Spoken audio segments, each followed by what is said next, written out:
I know that today is the 7th day. I'm supposed to be resting, but instead, I'm gonna make an exception, because I've been called here to be the judge.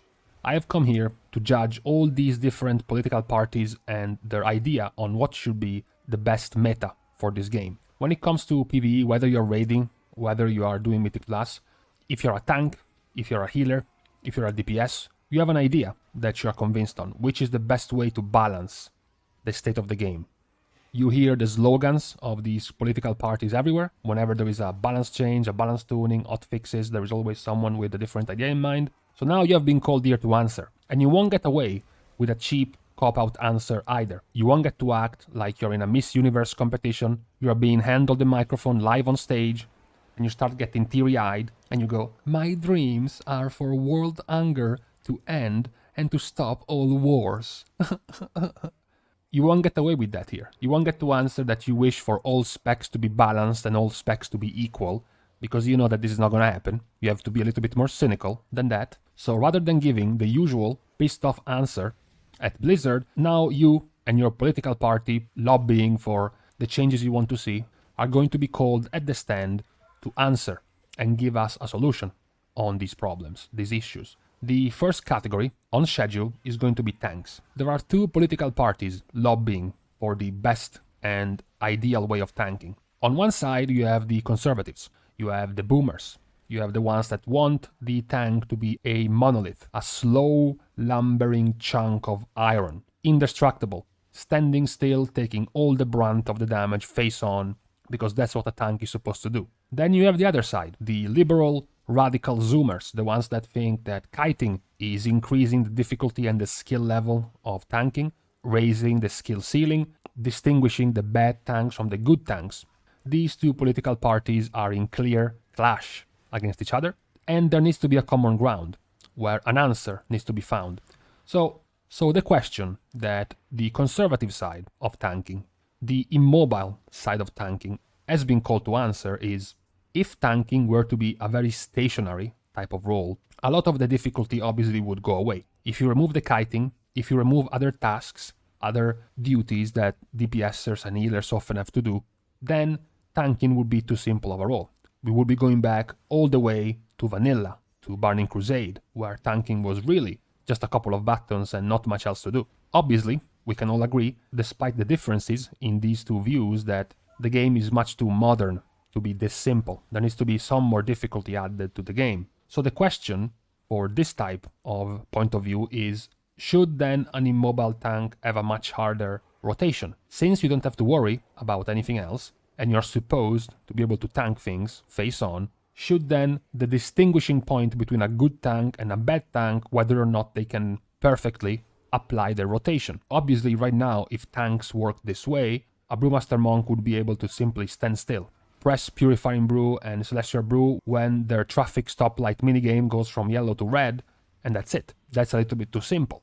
Now, obviously, tanking shouldn't become Emerald Nightmare, Surrender to Madness, Shadow Priest on 7 targets type of difficult, but maybe adding 3 to 4 extra active mitigation abilities, maybe changing the way Mythic Plus Trash works, Mythic Plus Bosses work, adding some insta-kill ability that the tanks need to react to, and use some off the GCD active mitigation abilities that reduce the damage by 90% to increase the complexity of their rotation and the awareness of the pack, as this is the side of the argument that wants the tank to be mobile, wants the tank to be able to tank everything. So obviously, if you want them to be able to tank everything, shouldn't the rotation also be harder?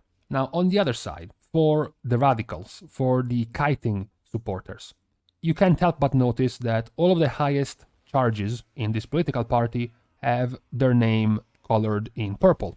Obviously, there are more tanks other than tanks with purple in their name. So if you wanted a kiting meta, the question is, shouldn't everything revolve around kiting then? Blood Death Knights and Guardian Druids, for example, have not been developed with kiting in mind, and have not been developed with being very mobile, very agile, and very quick in mind.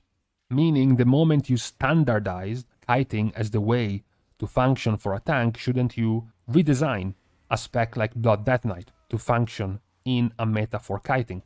Another question can also be extended to DPS spec. Something like a Destruction Warlock with Rain of Fire, an Elemental Shaman with Earthquake? Shouldn't all these abilities also be adjourned to the new way of tanking?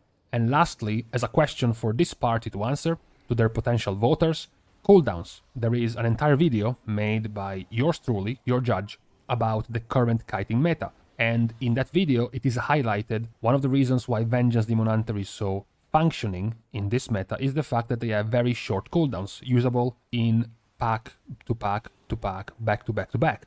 Other tanks do not have this luxury because they have not been developed with this type of kiting meta in mind.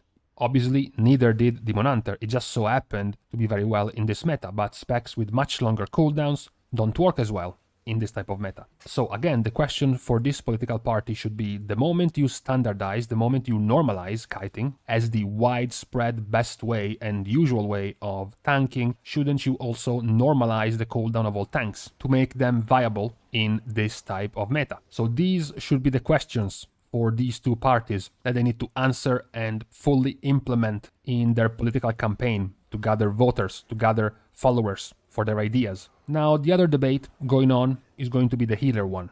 When it comes to healers, the difference in political parties pushing for their own perfect way of healing in this meta, in this expansion, in this game, is a little bit more varied. Number one, there are of course the two parties waging for supremacy in raids. One is the HPS party and the other one is the damage reduction party. These two parties are not as prevalent. They don't have as many lobbyists going in Mythic Plus because this type of difference is not as prevalent, is not as important in Mythic Plus. In Mythic Plus, the more widespread parties waging for control are the ones about damage and the ones about utility. When it comes to raids and your idea of a perfect meta for all specs to be viable in this fairyland world, should HPS specs do by default much more healing than specs with damage reduction, because damage reduction is inherently stronger in raid encounters when big spikes of damage are coming in. So could that be the solution? The other part, the other question that could be answered is, what if we simply redesign bosses and remove damage reduction?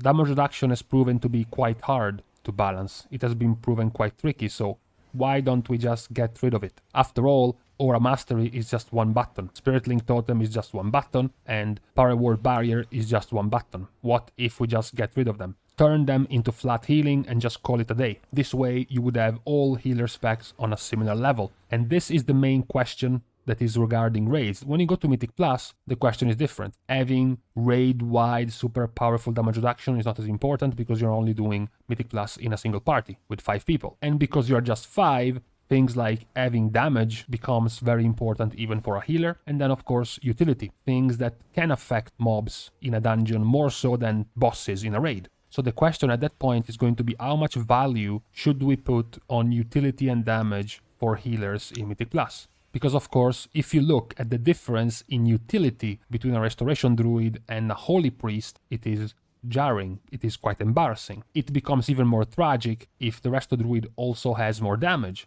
than a Holy Priest. So if those are key parts of your Mythic Plus meta, then shouldn't all the other healers be balanced among the same way? Should you create a trinity where healing is on the same level as damage, which is on the same level as utility? You give a rating to each one of these 3 things, and then you aim to have all healers equal the same number. Some of them with more healing but less damage, some of them with more damage but less healing, some of them overloaded in utility but with mediocre damage and healing. Any sort of this type of split, something which currently is not the case. Healers then also have another problem which is similar to the tank problem in the kiting meta, which is the usage of cooldowns in raids. Even if we assume that one of these political parties is able to push and lobby for removing all the damage reduction, and you just leave pure HPS cooldowns available to all healers, you have the problem that eventually the healers with the best and more usable and more varied cooldowns are going to become viable. The example was made for something like a Restoration Shaman, which has simply way more cooldowns than a Holy Priest. So even if you were to remove the damage reduction and health rebalance component of Spirit Link Totem, they would still have in their arsenal something like 5 different cooldowns they can use, as opposed to the Holy Priest's 1. So the question would be very similar to tanks. If Blizzard is continuing to develop raids where continued healing isn't very valuable, as opposed to higher healing in very specific phases, shouldn't then all healers be equipped with the tools able to deal with this? Shouldn't all healers be given at least 2 to 3 different cooldowns that they can use effectively to better cover these windows, rather than keeping this current disparity in the power of cooldowns that is going on, even if we remove the damage reduction component? And if this were not to be the case, if this were not to be true, and instead we still lived in a world where damage reduction cooldown existed, in a world where the current cooldowns were still the same, then the question should be, shouldn't we make the bosses do higher sustained damage, making specs with higher HPS but weaker cooldowns stronger? For example, if we want to keep Restoration Shaman or Holy Paladin or Discipline Priest with such strong cooldown, then shouldn't we just buff Holy Priest and Mistweaver Monk to have much higher continued healing,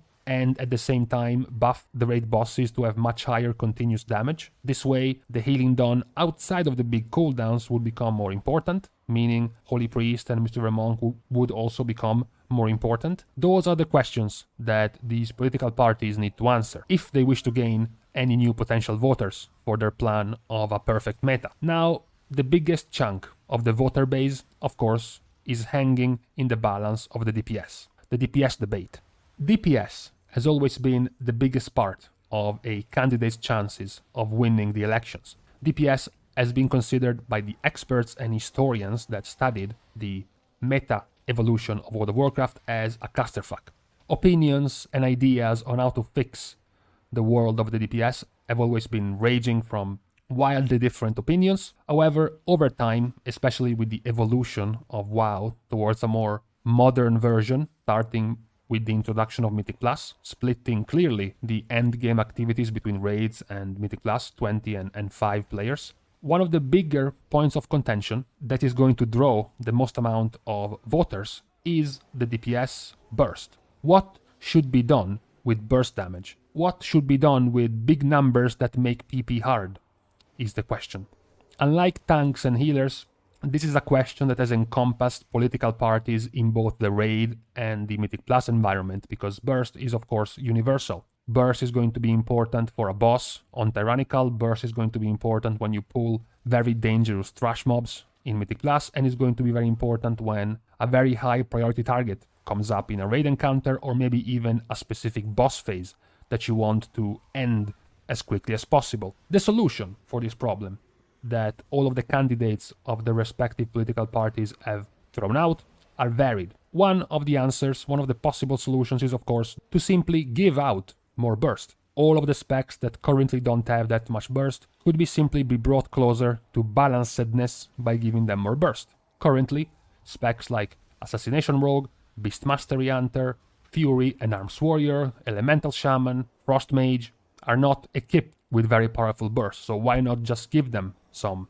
Then of course you go back to the conservatist party, the Puritans, the ones that don't want the party or the raid to become too homogenized, meaning all the specs being too similar to each other. One other possible answer to this problem is the importance of sustained damage. This harks back to the same problem of healers, the importance of sustained healing compared to burst healing.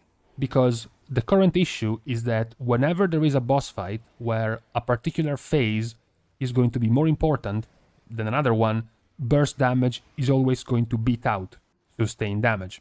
You literally have nothing to gain in having sustained damage as opposed to having burst. Applied to a real-world scenario, the shield phase of Kel'Thas is much more important than the rest, meaning sustained damage loses out to burst. When the adds are spawning on Inerva, the damage is more important than when the adds are not out, meaning that burst is going to win out.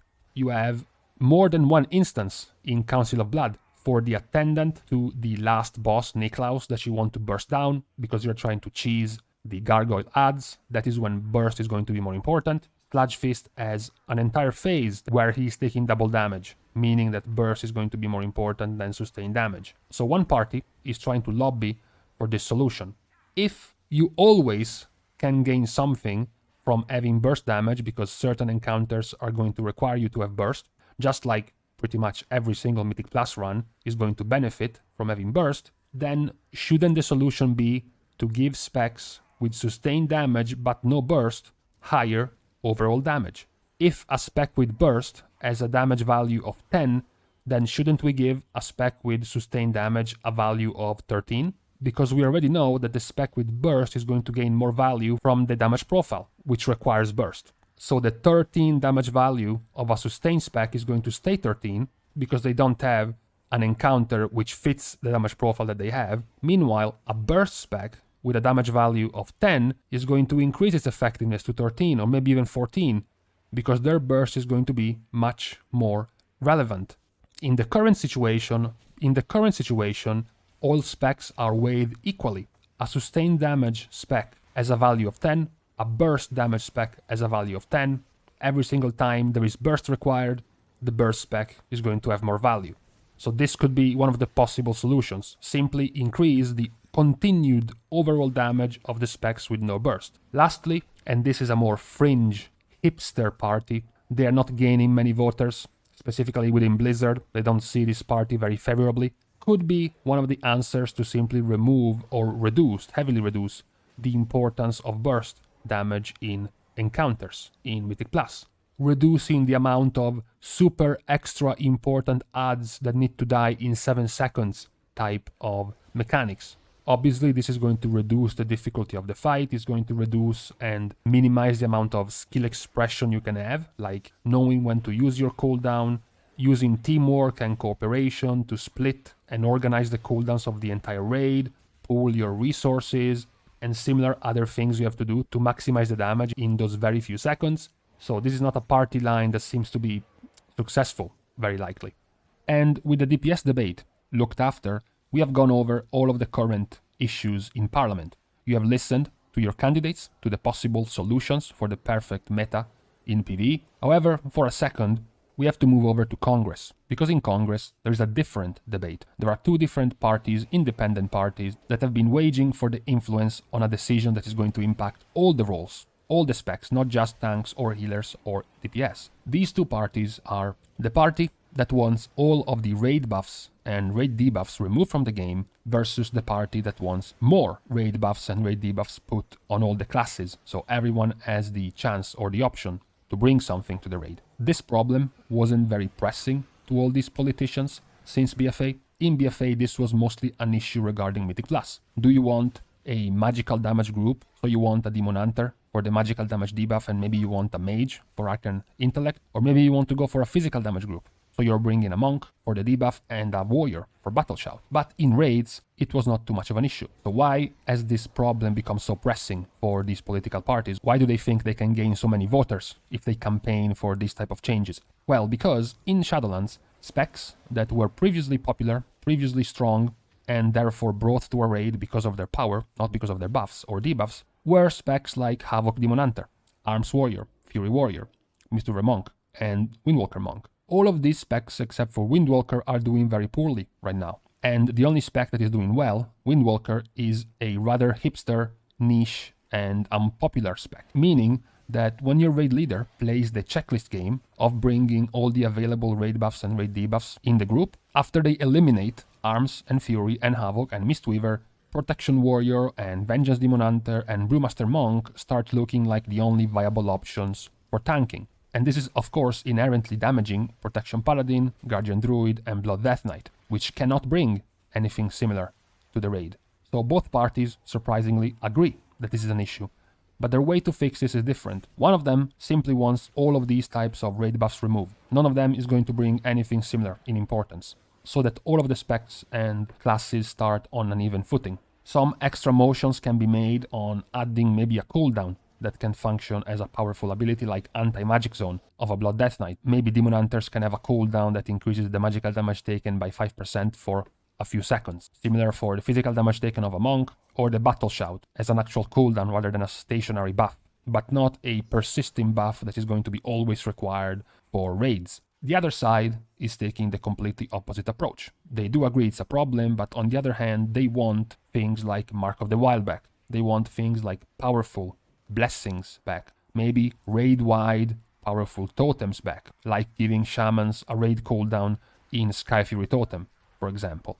Any one of these touches to all the different specs and classes that can make them wanted in a raid for all the different reasons. And maybe even more so, certain motions are pushing for this to make all of these cooldowns spec related, so that all of the new tank cooldowns are only going to be available to a tank. So you won't get away with simply bringing a Windwalker Monk or a Balance Druid to a raid and use that cooldown. You have to use a Guardian Druid if you want to use that specific ability. And this is currently the bigger argument that is being waged when it comes to all of the specs and all of the classes combined, not anyone in particular. Of course, this is going to affect more in-depth tanks, since they only have 2 slots in a raid, so they are more susceptible to this type of changes.